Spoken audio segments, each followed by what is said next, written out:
ನಮಸ್ಕಾರ ಸ್ನೇಹಿತರೆ, ನಮಸ್ಕಾರ. ನಾನು ನಿಮ್ಮ ವಾಸ್ತು ಎಕ್ಸ್ಪರ್ಟ್ ಮಂಜುನಾಥ್ ಸಿಂಧಲಿ. BMD ವಾಸ್ತು ಯೂಟ್ಯೂಬ್ ಚಾನಲ್ಗೆ ಸ್ವಾಗತ, ವೆಲ್ಕಮ್. ಸ್ನೇಹಿತರೆ, ಇವತ್ತಿನ ಸಂಚಿಕೆ ಏನಂದರೆ ಟಾಪಿಕ್ ಬಂದ್ಬಿಟ್ಟು ಇವತ್ತು ಪಾಯವನ್ನು ತೋಡುವುದು ಹಾಗೂ ಕಟ್ಟುವುದು ಹೇಗೆ. ಪಾಯವನ್ನು ತೋಡುವುದು ಅಂದರೆ ಅಗಿಯುವುದು ಹಾಗೂ ಕಟ್ಟುವುದು ಹೇಗೆ ಅಂದರೆ ಕೆಲವರು ಪಾಯಕ್ಕೆ ಬೇಸ್ಮಠ ಅಂತಾರೆ, ಕೆಲವರು ಬುನಾದಿ ಅಂತಾರೆ, ಕೆಲವರು ಫೌಂಡೇಶನ್ ಅಂತಾರೆ. ಅದು ಎಷ್ಟು ಆಳ ತೋಡಬೇಕು ಹಾಗೂ ಎಷ್ಟು ಅಗಲ ತೋಡಬೇಕು ಅದ್ರ ಬಗ್ಗೆ ಟಾಪಿಕ್ ಇವತ್ತು. ಹಾಗೂ ಎಲ್ಲಿಂದ ಎಲ್ಲಿಗೆ ಹೇಗೆ ಇದರ ಒಂದು ವಾಸ್ತು ಪ್ರಕಾರ, ವಾಸ್ತು ಶಾಸ್ತ್ರದ ನಿಯಮಾನುಸಾರವಾಗಿ ಹೇಗೆ ನಿರ್ಮಾಣ ಮಾಡ್ಕೋಬೇಕು, ಪಾಯ ಹೇಗೆ ಕಟ್ಟಬೇಕು. ಓಕೆನಾ ಸ್ನೇಹಿತರೆ, ಈಗ ಟಾಪಿಕಲ್ಲಿ ಎಂಟ್ರಿ ಆಗೋಣ. ಓಕೆನಾ. ನೋಡಿ ಸ್ನೇಹಿತರೆ, ಇದು ಉತ್ತರ, ದಕ್ಷಿಣ, ಪೂರ್ವ, ಪಶ್ಚಿಮ, ಈಶಾನ್ಯ ಮೂಲೆ, ಅಗ್ನಿ ಮೂಲೆ, ನೈಋತ್ಯ ಮೂಲೆ, ವಾಯು ಮೂಲೆ. ಓಕೆನಾ. ಅಂದರೆ ಇದು ನಿಮ್ಮದು ಒಂದು ಸೈಟ್ ಇದೆ ಅಂದ್ಕೊಳ್ರಿ. ಇನ್ನು ಏನು ಪಾಯ ಹಾಕಿಲ್ಲ, ಏನು ಹಾಕಿಲ್ಲ, ಇನ್ನು ಬುನಾದಿ ತೋಡಿಲ್ಲ, ಬುನಾದಿ ಹಾಕಿಲ್ಲ, ಏನು ಕಟ್ಟಿಲ್ಲ. ಸ್ನೇಹಿತರೆ, ಈ ಬುನಾದಿ ಎಲ್ಲ ಕಟ್ಟೋಕಿನ ಎಲ್ಲ ಮುಂಚೆ ನೀವು ಸರಿಯಾಗಿ ಮಾರ್ಕ್ ಮಾಡ್ಕೋಬಿಟ್ಟು ಅಥವಾ ಮೊದಲೇ ಬೋರ್ ಹಾಕ್ಸ್ಕೋಬೋದು, ಬೋರ್ ಪಾಯಿಂಟ್ ಹಾಕ್ಸ್ಕೋಬೋದು. ಬೋರ್ ಪಾಯಿಂಟ್ ಎಲ್ಲಿ ಮನೆಗೆ ಕಾಂಪೌಂಡ್ ಒಳಗಡೆ ಎಲ್ಲಿರಬೇಕು ಅನ್ನೋದ್ರ ಬಗ್ಗೆ ಒಂದು ಬೋರ್ ವಾಸ್ತು ಅಂತ ಒಂದು ವಿಡಿಯೋ ಮಾಡಿದ್ದೀನಿ ನಮ್ಮದು BMD ವಾಸ್ತು ಯೂಟ್ಯೂಬ್ ಚಾನಲಲ್ಲಿ. ನಿಮಗೆ ನೋಡಿಲ್ಲ ಅಂದರೆ ಹೋಗಿ ನೋಡಿ, ನಿಮಗೆ ಅರ್ಥ ಆಗುತ್ತೆ. ಅಥವಾ ನೀವು ಪಾಯವನ್ನು ನಿರ್ಮಾಣ ಮಾಡಿಕೊಂಡಾಗ ಸಹ ನೀವು ಹಾಕೋಬಹುದು ಬೋರು. ಓಕೆನಾ ಸ್ನೇಹಿತರೆ. ನನ್ನ ಪ್ರಕಾರ ಪಾಯವನ್ನು ಕಟ್ಟಕ್ಕಿಂತ ಮುಂಚೆನೆ ಬೋರ್ ಹಾಕೊಂಡ್ರೆ ಅಲ್ಲಿ ನಿಮಗೆ ಬೋರ್ ಹಾಕೋರಿಗೆ ಸ್ಪೇಸ್ ಚೆನ್ನಾಗಿ ಸಿಗುತ್ತೆ. ಓಕೆ ಸ್ನೇಹಿತರೆ, ಜಾಗ ಚೆನ್ನಾಗಿ ಇರುತ್ತೆ. ಯಾವುದೇ ರೀತಿ ಪಾಯ ಒಂದು ಬೇಸ್ಮಠ ಅವ್ರಿಗೆ ಡಿಸ್ಟರ್ಬ್ ಆಗಲ್ಲ, ಅಂದರೆ ಅಡ್ಡ ಇರೋಲ್ಲ. ಓಕೆ ಸ್ನೇಹಿತರೆ, ಅದೆಲ್ಲ ಮಷಿನ್ ಬಂದರೆ ಎಲ್ಲ ಪಂಪ್ ಸೆಟ್ ಎಲ್ಲ ಬಂದು ಕುಂದಿರ್ಬೇಕಲ್ಲ ಅಲ್ಲಿ. ಓಕೆನಾ ಸ್ನೇಹಿತರೆ, ಅರ್ಥ ಆಯ್ತಲ್ವಾ. ಈಗ ನೆಕ್ಸ್ಟ್ ಟಾಪಿಕಲ್ಲಿ ಎಂಟ್ರಿ ಆದರೆ ನೋಡಿ ಸ್ನೇಹಿತರೆ, ಪಾಯವನ್ನು ಅಗಿಯುವುದು ಹೇಗೆ, ತೊಡುವುದು ಹೇಗೆ. ನೋಡಿ ಸ್ನೇಹಿತರೆ, ಇದು ಈಶಾನ್ಯದಲ್ಲಿ ಮೊದಲು ನೋಡಿ, ಇಲ್ಲಿಂದ ಸ್ಟಾರ್ಟಿಂಗ್ ಪಾಯಿಂಟು, ಇಲ್ಲಿಂದ ಇಲ್ಲಿವರೆಗೆ ತೋಡಿ. ಓಕೆನಾ ಸ್ನೇಹಿತರೆ, ಈಶಾನ್ಯದಿಂದ ಆಗ್ನೇಯ ಮೂಲೆಯಿಂದ ಆಗ್ನೇಯ ಮೂಲೆವರೆಗೂ ನೀವು ತೋಡಬೇಕು, ಪಾಯವನ್ನು ತೋಡಬೇಕು. ಬುನಾದಿ ನೀವೇನಂತೀರೋ, ಬುನಾದಿ ಅಂತೀರೋ ಏನಂತೀರೋ, ಓಕೆ, ನಾವು ಪಾಯ ಅಂತೀವಿ. ಪಾಯವನ್ನು ತೋಡಬೇಕು. ಅಗಲ ಇದೆಯಲ್ಲ ಸ್ನೇಹಿತರೆ, ಇದು ಅಗಲ 3 ಅಡಿ ಇರಬೇಕು. 3 ಅಡಿ ಅಗಲ. ಓಕೆನಾ ಸ್ನೇಹಿತರೆ, 3 ಅಡಿ ಅಗಲ ಇರಬೇಕು. ಆಳ ಬಂದ್ಬಿಟ್ಟು 6 ಅಡಿ ಇರಬೇಕು ಸ್ನೇಹಿತರೆ, ಮಿನಿಮಮ್ 6 ಅಡಿ. ಕೆಲವರು ಜಾಸ್ತಿನೇ ಮಾಡ್ತಾರೆ, ಜಾಸ್ತಿ ಕೂಡ ಮಾಡ್ಬೋದು.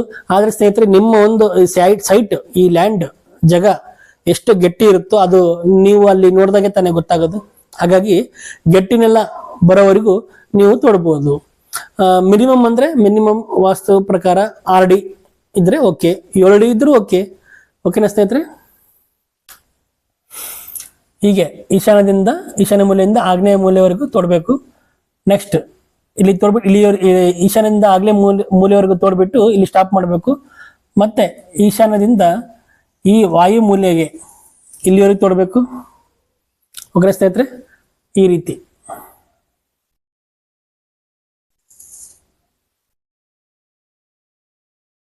ಇದು ಕೂಡ 3 ಅಡಿನೇ ಅಗಲ 3 ಅಡಿ. ಓಕೆನಾ, ಇಲ್ಲಿ ಬರ್ದಿರ್ತೀನಿ ನಿಮ್ಗೆ ಅರ್ಥ ಆಗೋ ಹಾಗೆ. 3 ಅಡಿ, 6 ಅಡಿ ಅಗಲ, ಅಗಲ ಅಲ್ಲ,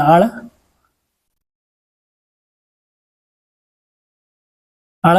ಓಕೆನಾ, ಇದು ಕೂಡ 3 ಅಡಿ ಅಗಲ, 6 ಅಡಿ ಆಳ. ಓಕೆನಾ ಸ್ನೇಹಿತರೆ. ನೆಕ್ಸ್ಟ್ ಈಗ ಈಶಾನ್ಯದಿಂದ ಆಗ್ನೇಯ ಮೂಲೆಗೆ ತೋಡಿದ್ದೀರಾ. ನೆಕ್ಸ್ಟ್ ಈಶಾನ್ಯದಿಂದ ಮತ್ತೆ ವಾಯು ಮೂಲೆಗೆ ತೋಡಿದ್ದೀರಾ. ನೆಕ್ಸ್ಟ್ ಆಗ್ನೇಯದಿಂದ ನೈಋತ್ಯ ಮೂಲೆವರೆಗೂ ತೋಡಬೇಕು.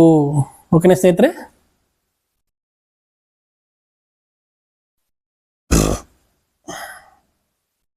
ಇಲ್ಲಿ ಕೂಡ ಸೇಮ್ 3 ಅಡಿ ಅಗಲ 6 ಅಡಿ ಆಳ, 3 ಅಡಿ ಅಗಲ 6 ಅಡಿ ಆಳ. ಓಕೆ ಸ್ನೇಹಿತರೆ, 6 ಅಡಿ ಆಳವನ್ನು ತೋಡಬೇಕು. ನೆಕ್ಸ್ಟ್ ಈಗ ವಾಯುಮೂಲೆಯಿಂದ ನೈಋತ್ಯ ಮೂಲೆಗೆ ತೋಡಬೇಕು. ಓಕೆ ಸ್ನೇಹಿತರೆ, ಈ ರೀತಿ ಇದು ಕೂಡ ಸೇಮ್ 3 ಅಡಿ ಅಗಲ 6 ಅಡಿ ಆಳ. ಓಕೆ ಸ್ನೇಹಿತರೆ, ನೋಡಿ ಎಷ್ಟು ಚೆನ್ನಾಗಿ ಚೌಕಾಗಾಯ್ತಲ್ವ, ಅರ್ಥ ಆಯ್ತಲ್ವ ಸ್ನೇಹಿತರೆ, ಚೌಕಾಗಾಯ್ತು. ಓಕೆನಾ, ಏನು ಮಾಡಿದ್ವಿ ಇನ್ನೊಂದ್ಸಲ ಹೇಳ್ತೀನಿ, ನೆನಪಿಟ್ಕೊಳ್ಳಿ, ಅರ್ಥ ಮಾಡ್ಕೊಳ್ಳಿ. ಈಶಾನ್ಯ ಮೂಲೆಯಿಂದ ಸ್ಟಾರ್ಟ್ ಮಾಡಿದ್ದೀವಿ ಆಳ ಪಾಯ ತೋಡೋದಕ್ಕೆ.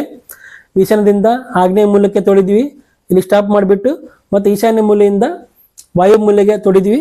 ಓಕೆನಾ, ಮತ್ತು ವಾಯು ಮೂಲೆಯಿಂದ ನೈಋತ್ಯ ಮೂಲೆಗೆ ತೋಡಿದ್ವಿ, ಹಾಗೂ ಆಗ್ನೇಯ ಮೂಲೆಯಿಂದ ನೈಋತ್ಯ ಮೂಲೆಗೆ ತೋಡಿದ್ವಿ. 3 ಅಡಿ ಅಗಲ 6 ಅಡಿ ಆಳ. ಓಕೆನಾ ಸ್ನೇಹಿತರೆ, ಇದೇ ರೀತಿ ವಾಸ್ತುಶಾಸ್ತ್ರದ ನಿಯಮಾನುಸಾರವಾಗಿ ಇದೇ ರೀತಿ ನೀವು ಪಾಯವನ್ನು ತೋಡಬೇಕು, ಆಗಿಬೇಕು ಭೂಮಿನ, ಲ್ಯಾಂಡ್, ನಿಮ್ಮ ಸೈಟನ್ನ. ಸೊ ಇದೇ ರೀತಿ ಯಾಕೆ ಮಾಡಬೇಕು ಅಂದ್ರೆ ಸ್ನೇಹಿತರೆ, ನೋಡಿ ಇಲ್ಲಿ ಏನಾಗುತ್ತೆ, ಈಶಾನ್ಯ ಮೂಲೆ, ಈಗ ನೀವು ಹೇಳ್ಬೋದು ಇಲ್ಲ ರೀ ನಾವು ನೈಋತ್ಯ ಮೂಲೆಯಿಂದ ನಾವು ಪಾಯವನ್ನು ತೋಡ್ತೀವಿ, ಇಲ್ಲ ವಾಯುಮೂಲೆಯಿಂದ ಪಾಯ ತೋಡ್ತೀವಿ, ಇಲ್ಲ ಆಗ್ನೇಯ ಮೂಲೆಯಿಂದ ನಾವು ಪಾಯ ತೋಡೋದನ್ನ ಶುರು ಮಾಡ್ತೀವಿ. ಇಲ್ಲಿ ಈಶಾನ್ಯ ಮೂಲೆಯಿಂದನೇ ಯಾಕೆ ಸ್ಟಾರ್ಟ್ ಮಾಡಬೇಕು ಅಂದ್ರೆ, ನೋಡಿ ಸ್ನೇಹಿತರೆ, ಈ ಪಂಚಭೂತಗಳು ಅಂದ್ರೆ ಪೃಥ್ವಿ, ಈ ನೈಋತ್ಯ ಪೃಥ್ವಿ, ಈಶಾನ್ಯ ಜಲ, ಆಗ್ನೇಯ ಮೂಲೆ ಅಗ್ನಿ, ವಾಯುಮೂಲೆ ವಾಯು, ಆಕಾಶ ಬಂದ್ಬಿಟ್ಟು ಬ್ರಹ್ಮಸ್ಥಾನ, ಮನೆ ಸೆಂಟರ್. ಓಕೆನಾ, ಈ ರೀತಿ ಇರುತ್ತೆ. ಇದನ್ನ ನಾವು ಬ್ಯಾಲೆನ್ಸ್ ಮಾಡಬೇಕು ಸ್ನೇಹಿತರೆ. ಓಕೆನಾ, ಇಲ್ಲಿ ಫಸ್ಟ್ ಖಾಲಿ ಜಾಗ ಇರಬೇಕು, ಅಂದ್ರೆ ಆಳದಲ್ಲಿ ಖಾಲಿ ಜಾಗ ಬರಬೇಕು. ಇಲ್ಲಿಂದ ಇಲ್ಲಿಗೆ ಆಗ್ನೇಯ ಮೂಲೆಗೆ, ಇಲ್ಲಿಂದ ಇಲ್ಲಿಗೆ ವಾಯುಮೂಲೆಗೆ, ಮತ್ತು ಇಲ್ಲಿಂದ ಇಲ್ಲಿಗೆ, ಇಲ್ಲಿಂದ ಇಲ್ಲಿಗೆ ನೈಋತ್ಯ ಮೂಲೆಗೆ, ಇಲ್ಲಿ ಲಾಸ್ಟ್ ಖಾಲಿ ಮಾಡಬೇಕು. ಆಗ ಇಲ್ಲಿ ನೈಋತ್ಯ ಮೂಲೆಗೆ ನಾವು ಪಾಯವನ್ನು ತೋಡಿದಾಗ, 6 ಅಡಿ ಆಳ ಪಾಯ ತೋಡಿದಾಗ, ಇಲ್ಲಿ ಆಲ್ರೆಡಿ ನಾವು ತೋಡಿರ್ತೀವಲ್ಲ, ಪಾಯವನ್ನು ತೋಡಿರ್ತೀವಿ, ಹಾಗಾಗಿ ಇಲ್ಲಿ ಖಾಲಿ ಇರುತ್ತೆ. ಹಾಗೂ ಇದರ ಅಪೋಸಿಟ್ ದಿಕ್ಕು ನೈಋತ್ಯ ಮೂಲೆಗೆ ಸಹ ಇದು ಖಾಲಿಯಾಗಿರುತ್ತೆ ಜಾಗ. ಹಾಗಾಗಿ ಈ ನೈಋತ್ಯ ಮೂಲೆ ಮತ್ತು ಈಶಾನ್ಯ ಮೂಲೆ ಬ್ಯಾಲೆನ್ಸ್ ಆಗುತ್ತೆ ಎರಡು. ಓಕೆನಾ ಸ್ನೇಹಿತರೆ, ಎರಡು ಮೂಲೆ ಬ್ಯಾಲೆನ್ಸ್ ಆಗುತ್ತೆ. ಅವಾಗ ಈ ರೀತಿ ಮಾಡ್ಕೊಂಡಾಗ ಮನೆ ಯಜಮಾನನಿಗೆ, ಅಂದ್ರೆ ಈ ತರ ಮಾಡ್ಕೊಂಡಿರೋ ಮನೆ ಯಜಮಾನನಿಗೆ, ಈ ತರ ಪಾಯವನ್ನು ಕಟ್ತಾ ಇರೋ ತೋಡ್ತಾ ಇರೋ ಮನೆ ಯಜಮಾನನಿಗೆ ತುಂಬಾ ಅಂದ್ರೆ ತುಂಬಾ ಶುಭ ಫಲಗಳು ಸಿಗ್ತವೆ, ಅಂದ್ರೆ ಶುಭ ಸೂಚನೆಗಳು ಸಿಗ್ತವೆ. ಅವರಿಗೆ ಅವರ ಒಂದು ಜೀವನದಲ್ಲಿ ತುಂಬಾ ಏಳಿಗೆ ಆಗ್ತಾರೆ. ಓಕೆನಾ ಸ್ನೇಹಿತರೆ, ಹಾಗೂ ಈ ಪಾಯವನ್ನು ಈ ರೀತಿ ಕಟ್ಕೊಂಡಾಗ, ಈ ರೀತಿ ತೋಡಿದಾಗ, ಅಗಿದಾಗ, ಭೂಮಿನಾಗಿದ್ದಾಗ, ಈ ಮನೆ ಕಟ್ಟಲಿಕ್ಕೆ ಇದ್ರ ಮೇಲೆ ಮನೆ ಕಟ್ತಿರಲ್ವಾ, ಆ ಮನೆ ಕಟ್ಟೋದ್ರಲ್ಲಿ ಯಾವುದೇ ರೀತಿ ವಿಘ್ನಗಳು ಬರೋದಿಲ್ಲ. ಓಕೆನಾ ಸ್ನೇಹಿತರೆ, ಯಾವುದೇ ರೀತಿ ವಿಘ್ನಗಳು ಬರೋದಿಲ್ಲ, ಎಲ್ಲ ಶುಭ ಫಲಗಳು ಸಿಗ್ತವೆ. ಓಕೆನಾ ಸ್ನೇಹಿತರೆ, ನೆಕ್ಸ್ಟ್ ಪಾಯವನ್ನು ತೋಡುವುದು ಗೊತ್ತಾಯ್ತು. ಓಕೆನಾ ಸ್ನೇಹಿತರೆ, ನೀವು ಅರ್ಥ ಮಾಡ್ಕೊಂಡಿದ್ದೀರಾ. ನೆಕ್ಸ್ಟ್ ಈಗ ಪಾಯವನ್ನು ಕಟ್ಟುವುದು. ಓಕೆನಾ ಸ್ನೇಹಿತರೆ, ಪಾಯವನ್ನು ಇದರಿಂದ ಕಟ್ತಾರೆ, ಸೈಜ್ ಸ್ಕೇಲಿಂದ ಕಟ್ತಾರೆ.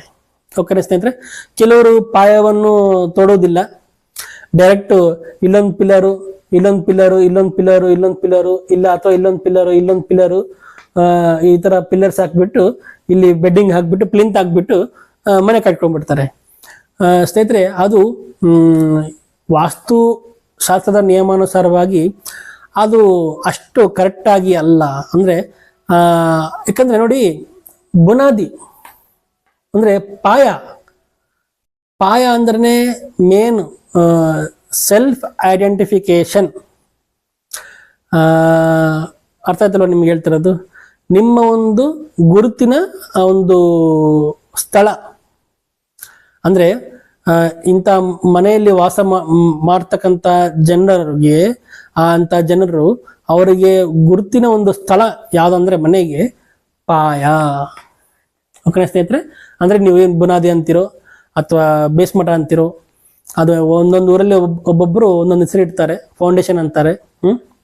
ಹಾಗಾಗಿ ಈ ರೀತಿ ಪಾಯ ಕಟ್ಟಿಬಿಟ್ಟು ತೋಡ್ಬಿಟ್ಟು ಅದನ್ನ ಪಾಯ ಕಟ್ಟಿ ಸೈಜ್ ಕಲ್ಲಿಂದ ಬರ್ತಾವಲ್ಲ, ವೈಟ್ ಸೈಜ್ ಕಲ್ 10 ಇಂಚು ಬರ್ತಾವಲ್ಲ, 10 by 10 ಇಂಚ್ ಬರ್ತಾವಲ್ಲ, ಆ ರೀತಿ ಕಟ್ಟಿ ಅದರ ಮೇಲೆ ಒಳ್ಳೆಯ ಸರಿಯಾದ ಆಯವನ್ನು ಇಟ್ಟು ಮಣ್ಣಿ ಕಟ್ಟಿದಾಗನೇ ಅವ್ರಿಗೆ ಫುಲ್ ಅಂದ್ರೆ ತುಂಬಾ ಗ್ರೋತ್ ಆಗುತ್ತೆ, ಅಭಿವೃದ್ಧಿ ಆಗುತ್ತೆ ಅವ್ರ ಜೀವನದಲ್ಲಿ. ಎಲ್ಲ ಧನ ಸಂಪಾದನೆ ಆಗಲಿ. ಮುಖ್ಯವಾಗಿ ಈ ರೀತಿ ಪಾಯವನ್ನು ತೋಡಿದಾಗ ಇಂಥ ಒಂದು ನಿವೇಶನದಲ್ಲಿ, ಸ್ಥಳದಲ್ಲಿ, ಸೈಟಲ್ಲಿ ಯಜಮಾನಿಗಂತೂ ತುಂಬಾನೇ ಶುಭ ಫಲವನ್ನು ಶುಭ ಫಲ ಸಿಗ್ತವೆ. ಓಕೆನಾ ಸ್ನೇಹಿತರೆ? ನೆಕ್ಸ್ಟ್ ಪಾಯವನ್ನು ತೋಡೋದು ಮುಗೀತು, ಅರ್ಥ ಮಾಡ್ಕೊಂಡಿದ್ದೀರಾ? ನೆಕ್ಸ್ಟ್ ಪಾಯವನ್ನು ಕಟ್ಟುವುದು ಹೇಗೆ ನೋಡಿ ಸ್ನೇಹಿತರೆ. ಪಾಯವನ್ನು ಕಟ್ಟುವುದು ಹೇಗಂದ್ರೆ ನೋಡಿ, ಫಸ್ಟ್ ಪಾಯ ಅಂದ್ರೆ ಸೈಜ್ ಕಲ್ ಇರ್ತಾವಲ್ಲ, ಅದು ಭಾರ ಇರುತ್ತೆ. ಆ ಭಾರ ನಾವು ಎಲ್ಲಿ ಯಾವ ಸ್ಥಾನದಲ್ಲಿ ಇಡಬೇಕು? ಫಸ್ಟು ನೈಋತ್ಯ ಮೂಲೆಯಲ್ಲಿ ಇಡಬೇಕು. ಓಕೆನಾ ಸ್ನೇಹಿತರೆ? ಈ ನೈಋತ್ಯ ಮೂಲೆಯಿಂದ ಈ ರೀತಿ ಕಟ್ಕೊಂತ ಬರಬೇಕು. ಈ ರೀತಿ ಸೈಜ್ ಕಲ್ ಬರುತ್ತಲ್ವ, 10 by 10 ಇಂಚಿಂದು, ಈ ರೀತಿ ನಿರ್ಮಾಣ ಮಾಡ್ಕೊಂತ ಸಿಮೆಂಟ್ ಹಾಕೋಂತ. ಓಕೆನಾ ಸ್ನೇಹಿತರೆ? ಈ ರೀತಿ ಬರಬೇಕು. ಇಲ್ಲಿ ಬರ್ದಿದ್ದೀನಿ, ಹಂಗಾಗಿ ನಾನು ಬಿಡಿಸ್ತಾ ಇಲ್ಲ. ನೈಋತ್ಯ ಮೂಲೆಯಿಂದ ಆಗ್ನೇಯ ಮೂಲೆಗೆ ಬನ್ನಿ, ಕಟ್ರಿ ಪಾಯವನ್ನು. ಓಕೆನಾ ಸ್ನೇಹಿತರೆ? ಮತ್ತೆ ಅಲ್ಲಿ ಸ್ಟಾಪ್ ಮಾಡಿಬಿಟ್ಟು ನೈಋತ್ಯ ಮೂಲೆಯಿಂದ ಮತ್ತೆ ವಾಯುಮೂಲೆಗೆ ಹೋಗಿ. ಓಕೆನಾ ಸ್ನೇಹಿತರೆ? ನೈಋತ್ಯ ಮೂಲೆಯಿಂದ ವಾಯುಮೂಲೆಗೆ ಕಟ್ಟಿ.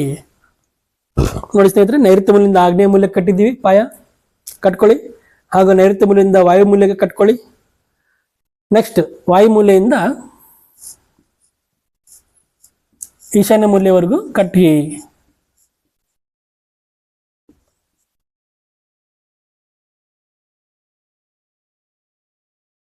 ಓಕೆನಾ? ನೆಕ್ಸ್ಟ್ ಇಲ್ಲಿ ಆಗ್ನೇಯ ಮೂಲೆಯಿಂದ ಈಶಾನ್ಯ ಮೂಲೆವರೆಗೂ ಕಟ್ಟಿ. ಓಕೆನಾ ಸ್ನೇಹಿತರೆ? ಈ ರೀತಿ ನೋಡಿ, ಈ ರೀತಿ ಸೈಜ್ ಕಲ್ಲು ಹಾಕಿಬಿಟ್ಟು ನೈಋತ್ಯ ಮೂಲೆಯಿಂದ ಆಗ್ನೇಯ ಮೂಲೆ ಕಟ್ಟಿ, ಹಾಗೂ ನೈಋತ್ಯ ಮೂಲೆಯಿಂದ ವಾಯುಮೂಲೆ ಕಟ್ಟಿ. ಇಲ್ಲೊಂದು ಹಿಂಗೆ ಎಲ್ ಶೇಪ್ ಆಯಿತು. ನೆಕ್ಸ್ಟ್ ವಾಯುಮೂಲೆಯಿಂದ ಈಶಾನ್ಯ ಮೂಲೆ ಕಟ್ಟಿ ಈ ಥರ ಭಾರ ಹಾಕಂತ ಹೋಗಿ, ಮತ್ತೆ ಆಗ್ನೇಯ ಮೂಲೆಯಿಂದ ಈಶಾನ್ಯ ಮೂಲೆಗೆ ಭಾರ ಹಾಕಂತ ಹೋಗಿ. ಆಗ ನಿಮ್ಮ ಪಾಯವನ್ನು ಕಟ್ಟುವುದು ಸಂಪೂರ್ಣ ಆಯಿತು. ಅಂದರೆ 4 ದಿಕ್ಕುಗಳ 8 ದಿಕ್ಕುಗಳ 8 ಮೂಲೆಗಳ ಇದು 4 ಮೂಲೆಗಳದು ಪಾಯ ರೆಡಿ ಆಯಿತು. ಇನ್ನು ನಿಮಗೆ ಇಲ್ಲಿ ಬಾತ್ರೂಮ್ಸ್ಗೆ, ಈ ಮನೆ ಗೋಡೆಗೆ ಇಲ್ಲಿ ಪಾಯವನ್ನು ಸಹ ನೀವು ತೋಡಬಹುದು. ಓಕೆ ಸ್ನೇಹಿತರೆ? ಈ ರೀತಿ ಪಾಯ ಬರುತ್ತೆ. ಇದು ಅದೇ ಮನೆ ಸೆಂಟ್ರ್ ಗೋಡೆ ಬರುತ್ತಲ್ವಾ, ಈ ರೀತಿ ಇಲ್ಲಿ ವಾಯುಮೂಲೆಯಲ್ಲಿ ಇಲ್ಲಿ ಒಂದು ಬಾತ್ರೂಮು, ಈ ರೀತಿ ಒಂದು ಪಾಯ ಬರುತ್ತೆ. 3 ಅಡಿ ಆಗಲ್ಲ, 6 ಅಡಿ ಆಳ. ಓಕೆ ಸ್ನೇಹಿತರೆ? ಮೊದಲು ನೀವು ಈ 4 ಗೋಡೆಗಳ ಒಂದು ಪಾಯವನ್ನು, ಅಂದರೆ 4 ಹಂಚೌಕಿಂದು ಒಂದು ಪಾಯ ರೆಡಿ ಮಾಡ್ಕೊಳ್ಳಿ. ಇದು ರೆಡಿ ಮಾಡ್ಕೊಂಡ ನಂತರ ಮತ್ತೆ ಒಳಗಡೆ ಅಗಿದು, ಅಥವಾ ಇದು ಪಾಯ ಅಗಿಯೋಕು ತೋಡ್ತಿರ್ತಿರಲ್ಲ, ಆ ಸಮಯದಲ್ಲಿ ಸಹ ನೀವು ತೋಡ್ಬೋದು ಇಲ್ಲಿ ಒಳಗಡೆ. ಓಕೆನಾ ಸ್ನೇಹಿತರೆ? ಫಸ್ಟ್ ಈ ನೈಋತ್ಯ ಮೂಲೆಯಿಂದ ಆಗ್ನೇಯ ಮೂಲಕ್ಕೆ, ನೈಋತ್ಯ ಮೂಲೆಯಿಂದ ವಾಯುಮೂಲಕ್ಕೆ, ಮತ್ತು ವಾಯುವಿಂದ ಈಶಾನ್ಯಕ್ಕೆ, ಆಗ್ನೇಯಿಂದ ಈಶಾನ್ಯಕ್ಕೆ. ಓಕೆನಾ ಸ್ನೇಹಿತರೆ? ಇದು ಎಲ್ಲ ಕಟ್ಕೊಂಡ್ಬಿಟ್ಟು ಆನಂತರ ಒಳಗೆ ಕಟ್ಕೊಳ್ಳಿ. ಈ ರೀತಿ ನಿಮ್ಮ ಒಂದು ಗೋಡೆ ಎಲ್ಲೆಲ್ಲಿ ಬರಬೇಕು, ಮನೆ ಒಳಗಡೆ ಎಲ್ಲೆಲ್ಲಿ ಗೋಡೆ ಬರ್ತವೆ, ಆ ರೀತಿ ನೀವು ಕಟ್ಕೊಳ್ಳಿ. ಓಕೆನಾ ಸ್ನೇಹಿತರೆ? ಅರ್ಥ ಆಗುತ್ತಲ್ವಾ ಹೇಳ್ತಿರೋದು? ಈ ರೀತಿ ವಾಸ್ತು ಪ್ರಕಾರ ನೀವು ವಾಸ್ತು ಶಾಸ್ತ್ರದ ನಿಯಮಾನುಸಾರವಾಗಿ ನೀವು ಪಾಯವನ್ನು ತೋಡಿ ಹಾಗೂ ಪಾಯವನ್ನು ಕಟ್ಕೊಂಡ್ರೆ ತುಂಬನೇ ಇಂಥ ಮನೆಯಲ್ಲಿ ನಿವಾಸ ಮಾಡೋರಿಗೆ ಬಹಳಷ್ಟು ಶುಭ ಫಲವನ್ನೇ ಕೊಡುತ್ತೆ. ಓಕೆನಾ ಸ್ನೇಹಿತರೆ? ನೀವು ದಯವಿಟ್ಟು ತಪ್ಪನ್ನು ಮಾಡಬೇಡಿ. ಈಶಾನ್ಯ ಮೂಲೆಯಿಂದ ಕಟ್ಟಕ್ಕೆ ಸ್ಟಾರ್ಟ್ ಮಾಡಬೇಡಿ. ತುಂಬ ಅದು ಒಂಥರ ನೆಗೆಟಿವ್ ಆಗುತ್ತೆ, ನಿಮಗೆ ನೆಗೆಟಿವ್ ಎಫೆಕ್ಟ್ ಆಗುತ್ತೆ. ಹಾಗಾಗಿ ನೈಋತ್ಯ ಮೂಲೆಯಿಂದನೇ ಸ್ಟಾರ್ಟ್ ಮಾಡಿ ಕಟ್ಟೋದಕ್ಕೆ. ಓಕೆನಾ ಸ್ನೇಹಿತರೆ? ಇನ್ನು ಈ ರೀತಿ ಕಟ್ಕೊಂಡ್ಬಿಟ್ಟು ಒಳ್ಳೆ ಆಯ ಇಟ್ಕೊಳ್ಳಿ. ನನಗೂ ಇವತ್ತು ಬೆಳಿಗ್ಗೆ ಸಹ ನನಗೆ ಒಬ್ಬರು ಒಂದು 2-3 ಕಾಲ್ ಮಾಡಿಬಿಟ್ಟು ಸರ್ ಒಳ ಆಯ ಮಾಡ್ಕೋಬೇಕಾ ಮನೆಗೆ ಹೊರ ಆಯ ಮಾಡ್ಕೋಬೇಕಾ ಅಂತ ಕೇಳ್ತಿದ್ದಾರೆ. ನಾನು ಆಲ್ರೆಡಿ ನಮ್ಮ ಯೂಟ್ಯೂಬ್ ಚಾನಲಲ್ಲಿ BMD ವಾಸ್ತು ಯೂಟ್ಯೂಬ್ ಚಾನಲಲ್ಲಿ ಒಂದು ವಿಡಿಯೋ ಕೊಟ್ಟಿದ್ದೀನಿ ಆಯದ ಬಗ್ಗೆ. ಹೊರ ಆಯ ಶ್ರೇಷ್ಠನೋ ಅಥವಾ ಒಳ ಆಯ ಶ್ರೇಷ್ಠನೋ ಅಂತ. ಒಳ ಆಯನೇ ಶ್ರೇಷ್ಠ. ಓಕೆನಾ ಸ್ನೇಹಿತರೆ? ಒಳಗಿಂದ ಒಳಗೆ, ಗೋಡೆಯಿಂದ ಗೋಡೆಗೆ, ಅಂದ್ರೆ ಗೋಡೆ ಮಧ್ಯದಿಂದ ಅಲ್ಲ, ಗೋಡೆ ಬಿಟ್ಟು ಗೋಡೆಗೆ, ಎಂಡ್ ಟು ಎಂಡ್. ಓಕೆನಾ ಸ್ನೇಹಿತರೆ? ತುದಿಯಿಂದ ತುದಿವರೆಗೂ ಉದ್ದ ಆಗಲ್ಲ. ಓಕೆನಾ ಸ್ನೇಹಿತರೆ?